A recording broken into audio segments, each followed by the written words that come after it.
നമസ്കാരം. മലയാളി വാർത്തയിലേക്ക് സ്വാഗതം. വെഞ്ഞാറമൂട് കൂട്ടക്കൊലക്കേസിലെ പ്രതി അഫാൻ ഓരോ ദിവസവും പോലീസുകാരെ ഞെട്ടിക്കുകയാണ്. അതായത് കൂടുതൽ മൊഴികളിൽ നിന്ന് ഒക്കെ നമുക്ക് മനസ്സിലാക്കാൻ കഴിയുന്നത് ആ ഒരു വ്യക്തിയുടെ പകയുടെ ആഴത്തിന്റെ വ്യാപ്തിയാണ്. ഇപ്പോ പുറത്തു വന്നിരിക്കുന്നതെന്ന് വെച്ച് കഴിഞ്ഞാൽ ഉമ്മ ഷമിയോട് കടുത്ത പകയാണ് അഫാൻ മനസ്സിൽ സൂക്ഷിച്ചതെന്നാണ്. കൂടാതെ പിതൃ സഹോദരൻ ലത്തീഫിനോടും കടുത്ത പകയാണ് ഉണ്ടായിരുന്നത്. അപ്പോ ഇത് സംബന്ധിച്ചുള്ള കൂടുതൽ മൊഴികളൊക്കെയാണ് ഈ മണിക്കൂറുകളിൽ പുറത്തേക്ക് വന്നിരിക്കുന്നത്. അപ്പൊ എന്താണ് അതിനെ കുറിച്ചുള്ള കൂടുതൽ വിവരങ്ങൾ? അതായത് നേരത്തെ തന്നെ അഫാൻ പറഞ്ഞ മൊഴിയാണ്. അതായത് ഈ പിതാവിന്റെ സഹോദരൻ ലത്തീഫ് വലിയ രീതിയിൽ ആക്ഷേപിച്ചിരുന്നു. ഈ പണത്തിന്റെ കാര്യത്തിലൊക്കെ വലിയ രീതിയിലുള്ള ഒരു പരിഹാസമായിരുന്നു, അല്ലെങ്കിൽ ഒരു കുറ്റപ്പെടുത്തുന്ന രീതിയിലുള്ള സംസാരം. അത് അഫാന് അത് ഉൾക്കൊള്ളാൻ സാധിച്ചില്ല. പിന്നെ ഈ കൂടുതൽ കടബാധ്യതകളിലേക്ക് പോകരുത് എന്ന ഒരു മുന്നറിയിപ്പ് ലത്തീഫ് അഫാന് നൽകിയിരുന്നു. അപ്പോ അഫാന്റെ ഒരു മൈൻഡ് എങ്ങനെയാണെന്ന് ഇപ്പൊ നമുക്കറിയാം. അപ്പൊ ആ ഒരു മിക്കവർക്കും നമ്മളെ ഉപദേശിക്കുന്നതും അല്ലെങ്കിൽ നമ്മളെ ഒന്ന് നേർവഴിക്ക് നടക്കാൻ ഒന്ന് എന്തെങ്കിലും ഒരു ഉപദേശമൊക്കെ നൽകുന്നത് പലർക്കും പിടിക്കില്ല. അപ്പൊ അഫാന്റെ ഒരു സ്വഭാവം വെച്ചിട്ട് ആ ലത്തീഫിന്റെ ആ ഉപദേശമൊക്കെ വലിയ അസ്വസ്ഥത അഫാൻ ഉണ്ടാക്കിയിരിക്കണം. അപ്പോ കൂടുതൽ കടബാധ്യതകളിലേക്ക് പോകരുതെന്ന ലത്തീഫിന്റെ മുന്നറിയിപ്പ് അക്ഷരാർത്ഥത്തിൽ അഫാനെ സംബന്ധിച്ച് അതൊരു വലിയൊരു ലാസ്റ്റ് ഇപ്പൊ കൊലപാതകത്തിലേക്ക് അല്ലെങ്കിൽ അദ്ദേഹത്തെ കൊല്ലുക എന്ന തരത്തിലേക്ക് ആ ഒരു മുന്നറിയിപ്പ് എത്തിയിരിക്കുന്നു എന്നതാണ് ഏറ്റവും ശ്രദ്ധേയമായ കാര്യം. പിന്നെ ഇങ്ങനെ ലത്തീഫ് ഇടയ്ക്കിടയ്ക്ക് ഇങ്ങനെ ഈ ഒരു മുന്നറിയിപ്പ് കൊടുക്കുന്നത് അവരുടെ സ്വാതന്ത്ര്യത്തിനൊരു ബുദ്ധിമുട്ടാകുന്നു എന്നൊരു ചിന്ത അഫാൻ ഉണ്ടാകുന്നു. പലതവണ മാതാവ് ഷെമിയോട് ഈ ലത്തീഫിനെ കുറിച്ച് തന്നെ അഫാൻ കുറ്റം പറഞ്ഞിട്ടുണ്ട്. അദ്ദേഹത്തിന്റെ ഒരു ഉപദേശം തനിക്ക് ഇഷ്ടപ്പെടുന്നില്ല, അങ്ങനെയൊക്കെ ആയിരിക്കണം പറഞ്ഞിരിക്കുന്നത്. എന്തായാലും ഷെമിക്ക് അറിയാമായിരുന്നു ഈ ലത്തീഫിനോട് അഫാന് നല്ല രീതിയിലുള്ള ഒരു പക ഉണ്ടെന്ന്. കാരണം ഉമ്മയോട് തന്നെ മകൻ പറയുമായിരുന്നു, അമ്മാവനല്ല ഈ വ്യക്തി ബന്ധം ഈ വ്യക്തി ഇങ്ങനെ ഈ രീതിയിൽ ഉപദേശിക്കുന്നു എന്നൊക്കെ പറയുമായിരുന്നു. പിന്നെ ഈ സാമ്പത്തിക ബുദ്ധിമുട്ട് പരിഹരിക്കാൻ ലത്തീഫ് സഹായിച്ചില്ല. അതും തുടക്കം മുതലേ തന്നെ അഫാൻ പറയുന്ന കാര്യമാണ്. അഫാൻ ഈ കൊല്ലപ്പെട്ട എല്ലാവരെ കുറിച്ചും പറയുന്നത് അങ്ങനെയാണ്. അവന് സാമ്പത്തികമായി ആരും സഹായിച്ചില്ല.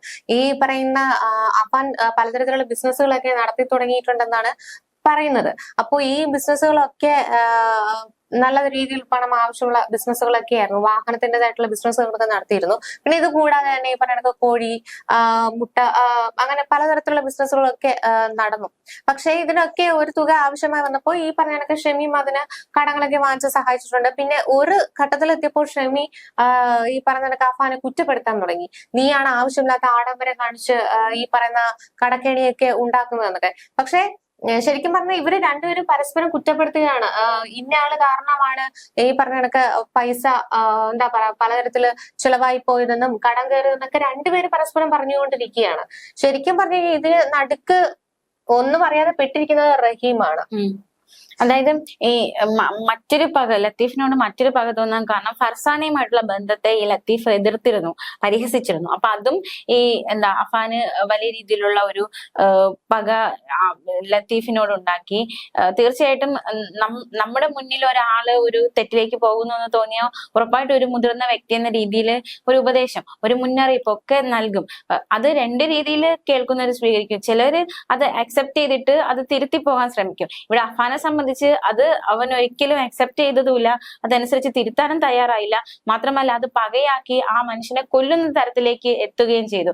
അപ്പോ നമ്മൾ പാത്രം അറിഞ്ഞു വേണം ഭിക്ഷ ഇടാനെന്ന് പറയും. അപ്പൊ ഇവിടെ അഫാൻ എന്ന് പറയുന്ന ഒരു വ്യക്തി അത്തരത്തിലൊരു ഉപദേശത്തിന് പോലും അർഹനായിരുന്നില്ല. അതുകൊണ്ടാണ് ഇപ്പോൾ ആ മനുഷ്യന് സ്വന്തം ജീവൻ വരെ വെടിയേണ്ടി വന്നു. അപ്പോ തീർച്ചയായിട്ടും നമ്മളൊരു ഉപദേശമൊക്കെ കൊടുക്കുമ്പോൾ അത് ആളും തരവും നോക്കി കൊടുക്കും നന്നായിരിക്കും. കാരണം ഇന്നത്തെ നമുക്ക് പറയാൻ പറ്റില്ലല്ലോ, ഓരോരുത്തരുടെ മൈൻഡ് ഒന്നും പറയാൻ പറ്റാത്ത അവസ്ഥയിലാണ്. അപ്പൊ ഇവിടെ നിന്ന് നമുക്ക് അതാണ് മനസ്സിലാക്കാൻ സാധിക്കുന്നത്. പിന്നെ ഇത് മാത്രമല്ല, സ്വന്തം അനിയനോട് ഭയങ്കര തരത്തില് സ്നേഹം പ്രകടിപ്പിച്ചിരുന്ന വ്യക്തിയാണ് അഫാൻ എന്ന് പറയുമ്പോൾ ഇപ്പോൾ പോലീസിനെ പോലും നടുക്കിക്കൊണ്ട് പറഞ്ഞിരിക്കുന്ന മൊഴി എന്ന് വെച്ച് കഴിഞ്ഞാൽ, ക്ഷമിക്കണം, അഫ്സാന്.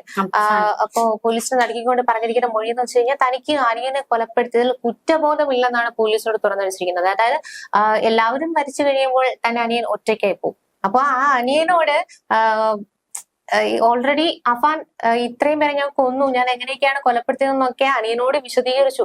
പാവം അതിന് എത്ര വയസ്സുണ്ടായിട്ടാണ് ഇത്തരത്തിലുള്ള ഭീകരമായ നിമിഷങ്ങൾ അതിനോട് ഈ ഒരു മരണസമയത്ത് പോലും അതിനോട് പങ്കുവെച്ചെന്ന് ഓർക്കണം. അപ്പൊ ഇതൊക്കെ കേട്ടിട്ട് ഭയാനക എന്താ പറയാ, ആ ഒരു ഭയന്ന് വിറച്ച് വാവിട്ട് നിലവിളിക്കുമ്പോൾ തന്നെയാണ് ഒറ്റയടിക്ക് പ്രതി കൊലപ്പെടുത്തുന്നത്. എന്നിട്ട് പിടഞ്ഞു വീഴുന്നത് കണ്ടിട്ട് പിന്നീട് തനിക്ക് സഹിക്കാൻ പറ്റാതെ വന്നപ്പോഴാണ് എലിവിഷം കഴിച്ചിട്ട് താൻ മരിക്കുകയാണ്, അല്ലെങ്കിൽ ഇത്രയും പേരുടെ കൊലപാതക വിവരം പുറത്തേക്ക് അറിയിക്കാനുണ്ടെന്ന് പറഞ്ഞിട്ട് സ്റ്റേഷനിലേക്ക് പോകുന്നത്.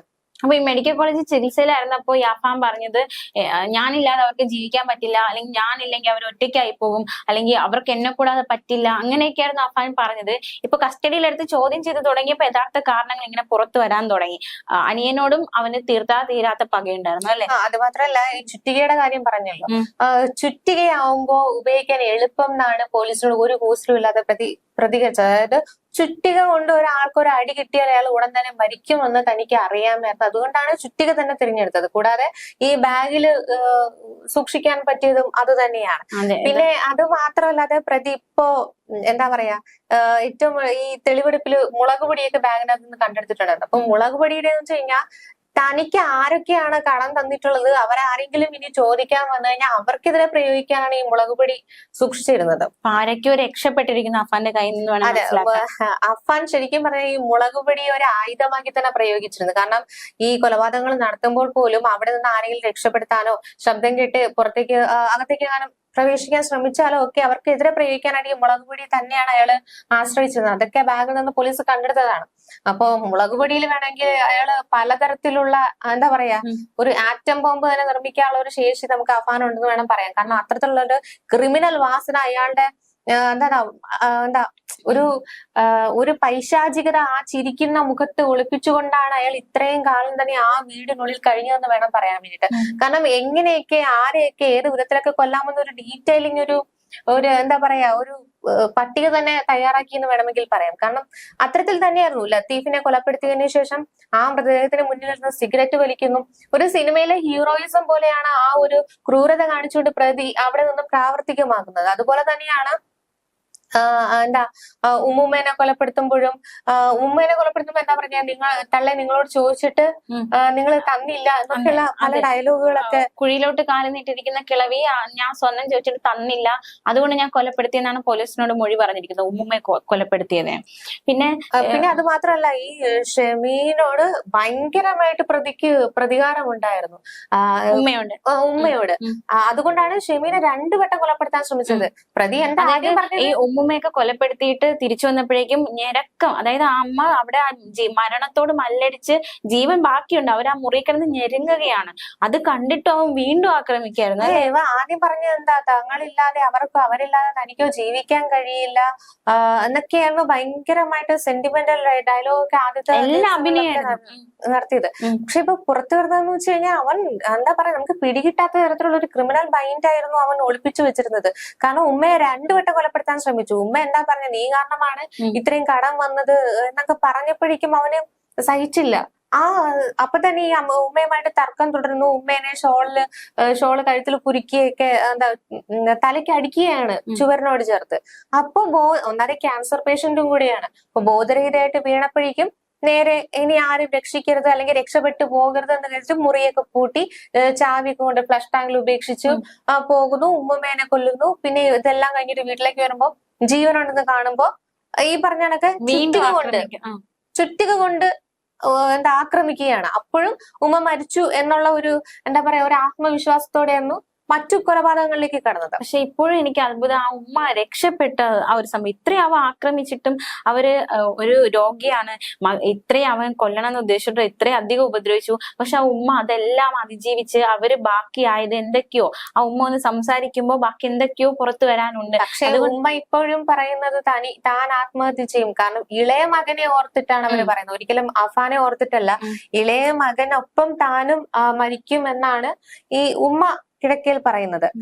പിന്നെ അത് മാത്രമല്ല, ഈ റഹീം അയച്ചു നൽകിയ പൈസ, റഹീം അയച്ചു എന്ന് പറയുന്ന ഒരു പൈസ രേഖകളിൽ കണ്ടെത്തിയിട്ടില്ല എന്നാണ് അന്വേഷണ സംഘം പറയുന്നത്. ദിവസങ്ങളിലൊക്കെ താൻ ഗൾഫിൽ നിന്ന് പണം അയച്ചിട്ടുണ്ട്, പക്ഷെ അതിന്റെ രേഖകളൊന്നും ഇല്ലാന്ന് പറയുന്നുണ്ട്. പിന്നെ ഈ തെളിവെടുപ്പ് സമയത്ത് ഈ സൽമാ ബീവിയുടെ വീട്ടിലെത്തിച്ചപ്പോഴും അതുപോലെ തന്നെ ഇവന്റെ വീട്ടിലെത്തിച്ചപ്പോഴും യാതൊരു കൂസലും ഇല്ലാതെ അമ്മ എങ്ങനെയാണ് ഉപദ്രവിച്ചതെന്ന് കൂടെ ഉണ്ടായിരുന്ന പോലീസുകാരന്റെ കഴുത്തിൽ ഇങ്ങനെ ഷോള് ചുറ്റി അത് ഡെമോ കാണി. അത് ഒരു വികാരം ഒരു എന്താ ഒരു ഭാവമാറ്റം ഇല്ലാതെ ഒരു കുസലും ഇല്ലാതെ അത് കാണിക്കായിരുന്നു. അവന് യാതൊരു എങ്ങനെ ഇങ്ങനെ ഇരിക്കാൻ കഴിയുന്നു എന്നാണ് ചിന്തിക്കുന്നത്. എങ്ങനെ പറ്റുന്നു ഇങ്ങനെ മനുഷ്യനാണോ എന്ന് വരെ സംശയമുണ്ട്. അതെ, ഈ ഫർസാനയുടെ കാര്യത്തിൽ പോലും ഫർസാനയെ ഭയങ്കരമായിട്ട് സ്നേഹിച്ചിരുന്നു എന്നാ പറയുന്നത്. ഫർസാനെ ആണെങ്കിലും തിരിച്ച് സ്നേഹിച്ചിരുന്നു. പക്ഷെ ആ സ്നേഹത്തില് ഒരു ചോദ്യം കൊണ്ട് ആ സ്നേഹം പകയെ മാറിയായിരുന്നു. കാരണം സ്വന്തം മാല, അവര് വളരെയധികം എന്താ പണമുള്ള ഒരു ആൾക്കാരവനൊന്നുമല്ല. വീട്ടുകാരെ പോലും ബുദ്ധിമുട്ടിക്കാതെയായിരുന്നു ഫർസാന പഠിത്തത്തിലായിരുന്നാലും മറ്റു കാര്യങ്ങളൊക്കെ ശ്രദ്ധിച്ചിരുന്നത്. ട്യൂഷനൊക്കെ എടുത്താണ് നടത്തിയിരുന്നത്. അപ്പോ ആ ഒരു ഇതിനിടയ്ക്ക് പോലും അഫാൻ എന്ന് പറയുന്ന താൻ സ്നേഹിച്ചിരുന്ന ആൾക്ക് വേണ്ടിയിട്ട് ഒരു കഷ്ടത വന്ന സമയത്ത് സഹായിച്ചവളാണ് ഫർസാന എന്ന് പറയുന്നത്. ഈ ഫർസാനയ്ക്ക് പരാതി ഒരിക്കലും തനിക്കിത് തിരിച്ചു കിട്ടില്ല എന്നല്ല, പകരം ഉമ്മയോ വാപ്പയോ ഇത് അറിഞ്ഞാലുള്ള പ്രശ്നം. ഉമ്മ അതിനുശേഷം അറിഞ്ഞു. പലപ്പോഴും ഈ ബസ് സ്റ്റാൻഡുകളിലൊക്കെ പോയിരുന്നാണ് സമയം തള്ളി നിൽക്കരുത്. അപ്പൊ ഉമ്മ അറിഞ്ഞപ്പോ അത് വാപ്പ അറിയാതിരിക്കാൻ വേണ്ടിയിട്ട് പെട്ടെന്ന് തന്നെ സ്വർണം തിരിച്ചു വാങ്ങിക്കുക എന്ന് പറഞ്ഞ പ്രഷർ ഉമ്മ കൊടുക്കുമ്പോൾ തിരിച്ചെന്ത് ചെയ്തു, ഇവള് അഫാനോട് ചോദിക്കുകയാണ്. പക്ഷെ ഈ സമയത്ത് നീ എന്നോട് ചോദിച്ചു എന്നുള്ള രീതിക്ക് പിന്നീട് ഫർസാനയോട് അത് പ്രതികാരമായി. അപ്പൊ ഒരു തരത്തിലും ഫർസാനയും രക്ഷപ്പെട്ടു പോയത് തന്റെ കയ്യിൽ നിന്ന് കരുതിയിട്ടാണ് അന്നത്തെ ദിവസം ഉമ്മച്ചിക്ക് വയ്യ എന്ന് പറഞ്ഞിട്ട് വീട്ടിലേക്ക് വരുത്തുകയാണ്. അപ്പോ ആ കീ നഷ്ടപ്പെട്ടപ്പോൾ ചുടുകട്ടയൊക്കെ നിരത്തി മതിൽ ചാടി രണ്ടുപേരും വീട്ടിലേക്ക് പോകുന്നു.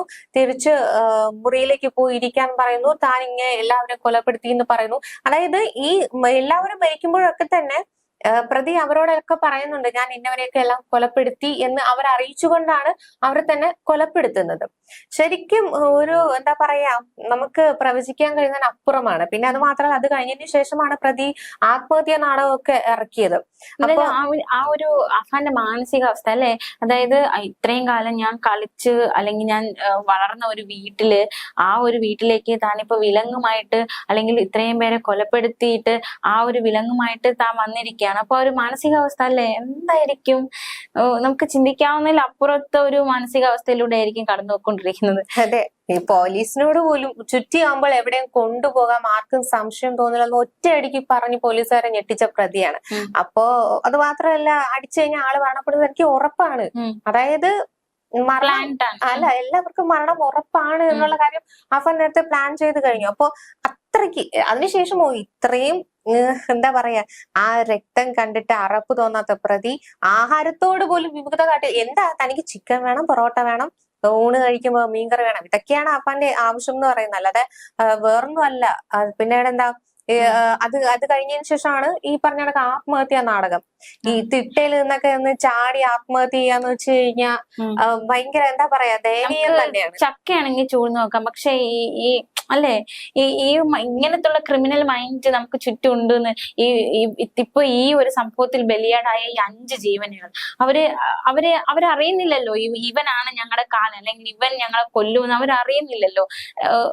നമുക്കൊന്നും ചെയ്യാൻ അല്ലെങ്കിൽ നമുക്കൊന്നും മനസ്സിലാക്കാൻ പറ്റാത്ത രീതിയിലേക്കാണ് ഈ ഒരു കാര്യങ്ങളൊക്കെ ആയിക്കിരിക്കുന്നത്. നമുക്ക് ചുറ്റുമുള്ളവരുടെ ചിന്ത എന്താണ്, അവരെപ്പം മാറും, അവരുടെ മൈൻഡ് എപ്പം മാറും, അവരുള്ളിൽ ഒളിപ്പിക്കുന്നത് എന്താണ് എന്നൊന്നും നമുക്ക് ചിന്തിക്കാൻ പറ്റാത്തൊരവസ്ഥ, ആ ഒരു തരത്തിലേക്കുള്ള ഒരു അവസ്ഥ.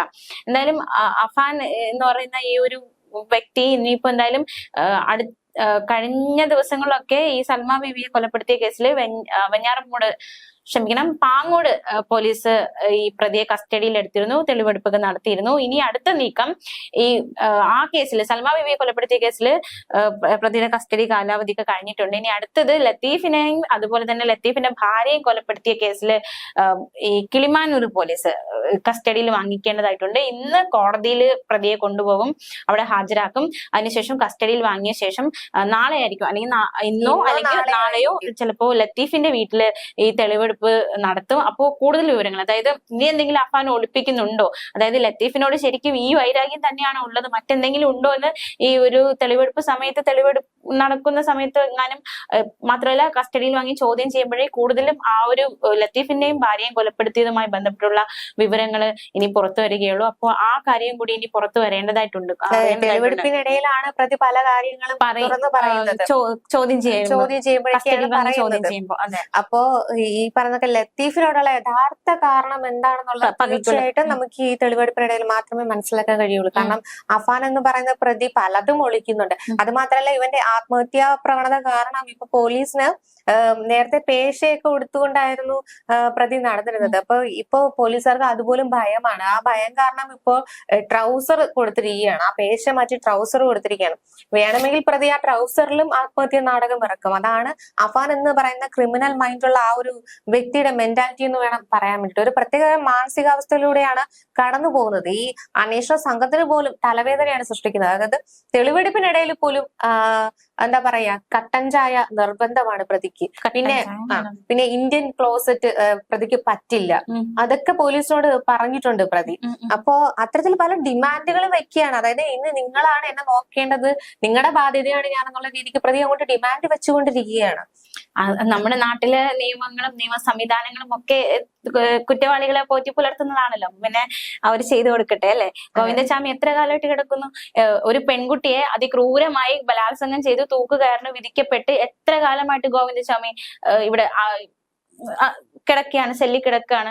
അപ്പോൾ തീർച്ചയായിട്ടും ഈ സൗദിയിലൊക്കെ നടപ്പിലാക്കുന്നത് പോലെ കണ്ണിന് പകരം കണ്ണ്, പല്ലിന് പകരം പല്ല് എന്നൊരു രീതി വന്നിട്ടല്ലാതെ ഈ കുറ്റകൃത്യങ്ങൾക്കൊന്നും ഈ നാട്ടിൽ യാതൊരു പഞ്ഞും ഉണ്ടാവില്ല. കാരണം ഇപ്പോ 2025 ഞാൻ വീണ്ടും ആ കാര്യം പറയേണ്ടി വരികയാണ്. അതായത് പുതിയ പുതിയ കുറ്റകൃത്യങ്ങൾ, പുതിയ പുതിയ രീതിയിലുള്ള കൊലപാതകങ്ങൾ, പുതിയ പുതിയ രീതിയിലുള്ള മരണങ്ങൾ. രാവിലെ എഴുന്നിട്ട് കണ്ണു തുറക്കാനോ അല്ലെങ്കിൽ കണ്ണു തുറന്ന് ഫോൺ നോക്കാനോ വാർത്ത കേൾക്കാനോ വയ്യ. ഫുൾ ഇത്തരത്തിലുള്ള പുതിയ പുതിയ രീതിയിലുള്ള ആക്രമണങ്ങളും നെഗറ്റീവ് വാർത്തകളുമാണ് കേട്ടോണ്ടിരിക്കുന്നത്. ഭയങ്കര വികസനം, ഈ ഒരു ക്രിമിനലിസത്തിന്റെ കാര്യത്തിൽ ഭയങ്കര മാറ്റമാണ് കേരളത്തിൽ വന്നിരിക്കുന്നത്. UP-യിലൊക്കെ കേട്ടോണ്ടിരുന്ന കാര്യങ്ങളാണ് ഇപ്പൊ കേരളത്തിൽ കേട്ടോണ്ടിരിക്കുന്നത് അല്ലെ? തീർച്ചയായും. എന്തായിരുന്നാലും നമുക്ക് വരും മണിക്കൂറിൽ എന്തൊക്കെയാണ് സംഭവിക്കുന്നതെന്ന് അറിയാം. തെളിവെടുപ്പിനിടയിൽ അഫാൻ പറയാൻ ബാക്കി വെച്ച പലതും പുറത്തേക്ക് വരാനിരിക്കുന്നു. വെഞ്ഞാറമൂട് കൂട്ടക്കൊലയിൽ പലതും എന്താ പറയാ പുറത്തു വരാനുണ്ട്. റഹീം അടക്കം എന്തെങ്കിലും തരത്തിൽ ഒളിക്കുന്നുണ്ടോ എന്നൊക്കെ നമുക്കിനി വരും മണിക്കൂറിലൊക്കെ മനസ്സിലാക്കാൻ സാധിക്കും. മാത്രമല്ല, എനിക്ക് അബ്ദുൾ റഹീം എന്ന മനുഷ്യൻ രക്ഷപ്പെട്ടു എന്ന് വേണം പറയാൻ അല്ലെ. പുള്ളി ഈ നാട്ടിൽ ഉണ്ടായിരുന്നെങ്കിൽ പുള്ളിനെയും ഇവൻ ആക്രമിക്കാൻ സാധ്യത ആക്രമിച്ചില്ലെങ്കിൽ പോലും റഹീമിനോടുള്ള പക വ്യക്തമാക്കുന്ന പല സ്റ്റേറ്റ്മെന്റും പ്രതി പറഞ്ഞു കഴിഞ്ഞു. കാരണം ആ വീട്ടില് ഗ്യാസ് തുറന്നു വെച്ചു. കാരണം തങ്ങൾക്ക് കിട്ടാത്ത വീട് റഹീമിന് കിട്ടരുത്. അപ്പോ ഈ ഗ്യാസ് തുറന്നു വിട്ടപ്പോഴേക്കും അത് തനിയെ കത്തുമെന്നാണ് പ്രതി വിചാരിച്ചിരുന്നത്. കാരണം ഒന്നുകിൽ റഹീമിന് കിട്ടരുത്, മറ്റാർക്കും ആ വീട് കിട്ടരുത്. ഇതെല്ലാം പ്ലാൻ ചെയ്തുകൊണ്ട് തന്നെയായിരുന്നു അഫാൻ എല്ലാ കാര്യങ്ങളും ചെയ്തു തീർത്തതെന്ന് വേണം പറയാൻ വേണ്ടി. എന്തായാലും ആ ഗ്യാസ് തുറന്നിട്ടപ്പോ ഭാഗ്യത്തിനൊക്കെ ആരൊക്കെയോ രക്ഷപ്പെട്ടത്. പ്രത്യേകിച്ച് ഈ ഒരു സംഭവം പറഞ്ഞ് അവിടെ എത്തിയ പോലീസുകാര് അല്ലെങ്കിൽ തന്നെ അല്ല പോലീസാണ് ആ ഗ്യാസ് ഓഫ് ചെയ്തത്. അവരൊക്കെ രക്ഷപ്പെട്ടത് ഭാഗ്യത്തിനാണ് അല്ലെ. അത്രയും സുരക്ഷയും ഒരു ഗൗരവത്തോടെ അവര് നോക്കി പോയതുകൊണ്ട് അവരൊക്കെ രക്ഷപ്പെട്ടു. അല്ല, ആ ബാഗിൽ ചുറ്റികയും മുളക് പൊടിയും കരുതിയ പ്രതി തീപ്പെട്ടി ഉപയോഗിക്കാതിരുന്ന ഭാഗ്യം. തീപ്പെട്ടി ഉപയോഗിച്ചാൽ നമുക്ക് പറയാൻ കഴിയില്ല. കാരണം ലത്തീഫിന്റെ കേസ് തന്നെ അവിടെ നിന്ന് സിഗരറ്റ് ഒക്കെ വലിക്കുന്നുണ്ട്. അപ്പോ അങ്ങനെ എന്താ പറയാ, ചിലപ്പോ ഇങ്ങനെ തനിയെ കത്തുമെന്ന് വിചാരിച്ച് പ്രതി തന്നെ ഇറങ്ങിപ്പോയതായിരിക്കും. കാരണം പ്രതിക്കും അവിടെ നിന്ന് കഴിഞ്ഞാൽ പരിക്ക് പറ്റും എന്നുള്ള ചിന്ത കാരണമായിരിക്കാം. സ്വന്തം സുരക്ഷ സ്വയം ഈ ഇത്രയും ചെയ്തു കൂട്ടുമ്പോഴും സ്വയം സുരക്ഷയ്ക്ക് വലിയ പ്രാധാന്യം കൊടുത്ത ഒരു പ്രതിയാണ് അഫാൻ അല്ലെ. അതെ, അതുകൊണ്ട് തന്നെ എന്താ പറയാ അത്തരത്തിൽ നിന്ന് അവിടെ രക്ഷപ്പെടൽ നാടകവും കൂടെ പ്രതി നടത്തിയിട്ടുണ്ട് എന്ന് വേണം നമുക്ക് കരുതാൻ വേണ്ടി.